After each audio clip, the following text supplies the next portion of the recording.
goals. One of the things we're going to talk about is goals. One of the fun things that I was taught as a child, in fact, my mom taught this, is she said, you got to have goals. And when you have goals, you actually can go further. And so one of the things they would do, and I'm going to share this event because I think it was really powerful and meaningful to me, is we would put, my mom would say, why don't you jump as high as you can against this wall? So my mom and dad would have us jump, and they would put a little mark, as far, a little piece of tape or something to see how high we could jump on the wall. And then once we got there, they would say, well, are you sure that's as high? Jump as high as you can. Jump again and again. Jump as high as you can. Jump as high as you can. Jump as high as you can. So we jump and jump, and we get to this, and they'd mark or put their finger exactly, however high it was. And then what they would do, and they said, are you sure that's as high as you can go? We'd say, yeah, we just tried. And then they took a candy bar and they put it like an inch or two higher than the highest we'd ever jumped. And they'd say, can you get that? And here's the interesting thing.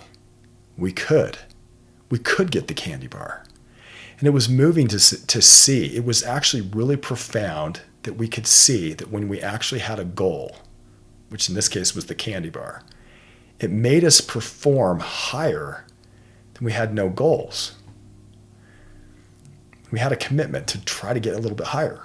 Sometimes it took more than one jump, but it taught us to stretch ourselves. And so one of the things you could teach yourself and your children is maybe try this activity if you feel to. You don't have to. And you don't have to use candy. You could use something else. But you could have them see if having a goal like that. So that day, try talking about goals with the principals, and you may even try that activity if you decide to. Thanks for listening.